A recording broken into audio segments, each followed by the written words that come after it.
O segundo ponto que sinaliza o caminho da prosperidade é a verdade, que está ainda no versículo 1 do capítulo 28, que diz: tendo o cuidado de guardar todos os mandamentos que hoje te ordeno. Tendo o cuidado de guardar. Na jornada de fé e obediência, a experiência é semelhante à ascensão de uma montanha. Quanto mais subimos, mais desafiadora se torna a caminhada.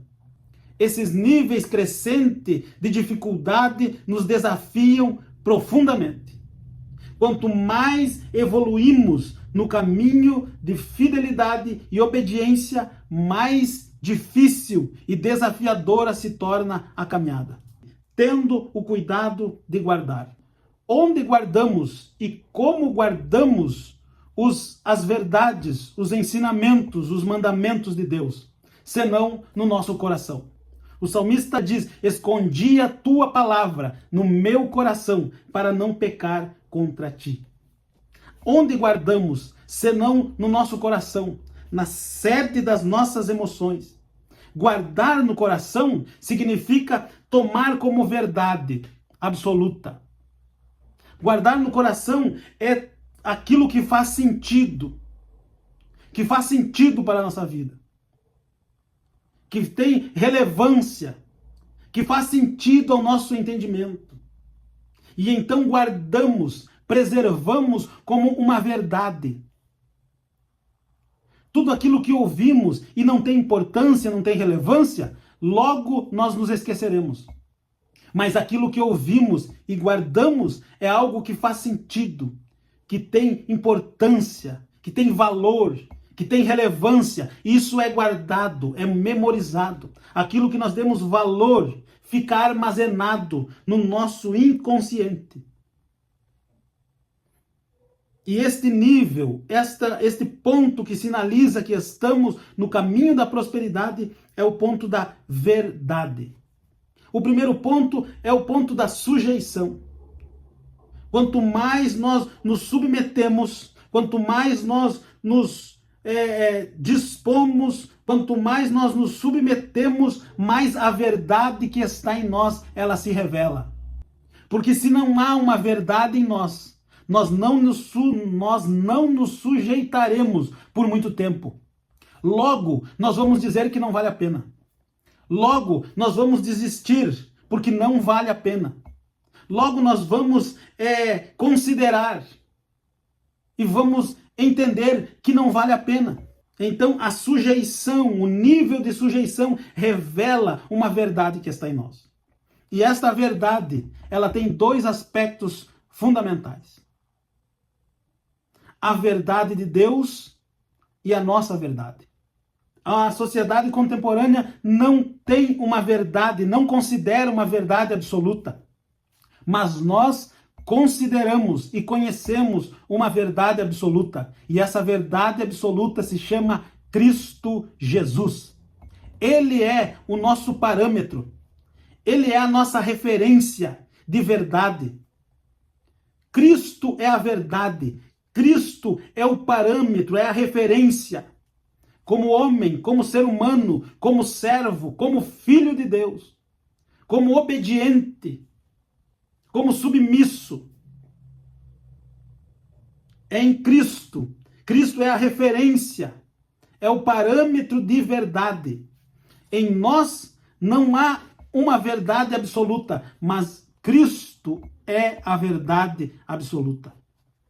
E o segundo aspecto da verdade é a nossa verdade. Cristo é o parâmetro, é a verdade absoluta, perfeita. Nós, contrário. Nós, o contrário disso. A nossa verdade não é perfeita. A nossa verdade não serve de parâmetro para ninguém. A nossa verdade, na realidade, ela é vergonhosa. Muitas vezes, vergonhosa, triste. Mas Cristo Jesus é a verdade. Mas nós precisamos viver na verdade que é Cristo e em verdade que é a nossa. a nossa verdade, a nossa realidade.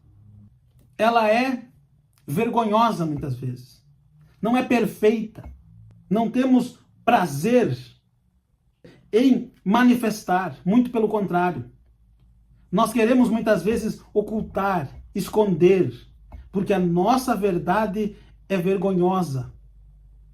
Não nos dá prazer, orgulho, satisfação. A religiosidade faz isso. A religiosidade nos proporciona muitas vezes nós nos esconder sobre o manto de uma religiosidade, escondendo a nossa verdade, que é vergonhosa, triste, dolorosa.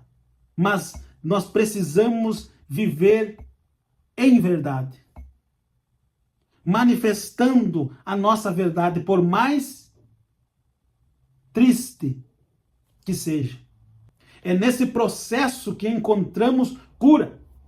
É a resposta de Deus ao apóstolo Paulo dizendo: quando você é fraco, então você é forte.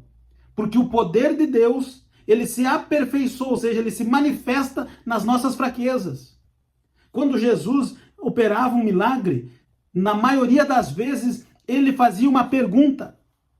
Ora, Jesus perguntando a um cego: o que queres que eu te faça? Uma pergunta muito óbvia. Jesus perguntando a um paralítico: o que queres que eu te faça? Uma pergunta muito óbvia.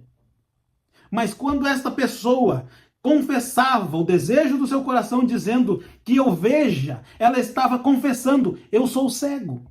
Confessando a sua deficiência. Confessando o seu mal. E então Jesus o curava. E muitas vezes Jesus dizia: seja feita conforme a tua fé. Seja feito conforme você crê.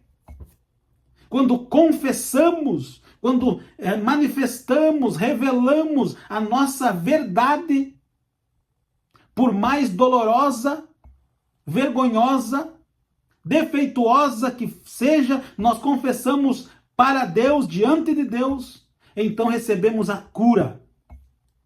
Quando o paralítico dizia, quando o enfermo dizia o que ele desejava, ele estava confessando o seu defeito, o seu mal, a sua necessidade. E então Jesus dizia: a tua fé te curou. A tua fé te salvou. Seja feito conforme você crê. Revelando a sua verdade, a sua realidade. Deus trabalha através da nossa verdade.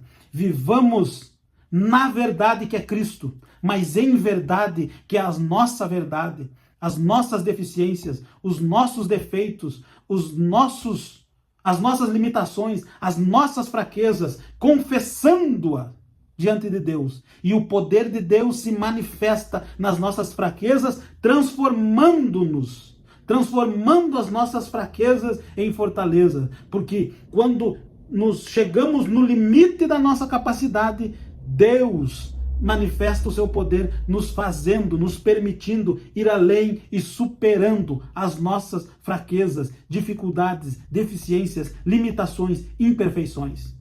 Então, o segundo ponto que sinaliza que estamos no caminho da prosperidade é o ponto da verdade. Vivamos em verdade e não em uma aparência, em uma hipocrisia.